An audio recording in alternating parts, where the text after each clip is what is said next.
Hi friends, मी निलेश. रामनवमीच्या मंदिरात जाऊन आम्ही दर्शन घेतलं आणि निघालो पुढे. सो तोपर्यंत मिठाई वगैरे घेत होते सगळे. सो मिठाई घेतली आणि आम्ही निघालो फिरण्यासाठी यात्रेमध्ये. तर यात्रेमध्ये सगळीकडे सारखंच असते. मग आम्ही गेलो पाळण्यांमध्ये. तो फर्स्ट टाईम आम्ही मोठ्या पाळण्यात बसलो. सो पाळण्यात खूप एन्जॉय केलं.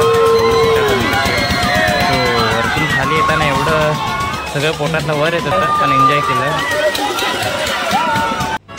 त्यानंतर आम्ही ड्रॅगनवाली बोट बघितली. खूप उंच जात होती. सो गर्दी पण तेवढीच होती लाईनीमध्ये. तरी पण आम्ही तिकीट काढलं आणि बसलो शेवटी त्याच्यात. तर खूप एन्जॉय केलं आणि घाबरी पण तेवढीच वाटत होती. बघू शकता सगळे कसे करायला लागलेले, एन्जॉय करायला लागलेले त्याचे. आम्ही बसायच्या अगोदर माझा मित्र बसला होता. तो म्हटला की एक माझी पण व्हिडिओ काढ. सो त्यांची व्हिडिओ काढत होतो मी.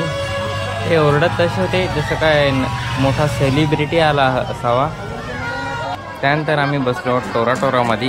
सो त्याच्यामध्ये मला पूर्ण चक्करसारखं येऊन गेली, पण तरी पण मी एन्जॉय करत होतो. तर पाठीमागचा कसा ब्लॅक शर्टवाला. त्यानंतर आम्ही पुन्हा एकदा आकाश पाळण्यात बसलो. सो तिकडे बघा माझी खुशी. त्यानंतर आम्ही घरी आलो आणि आराम केला. आणि तर बोला जय श्रीराम.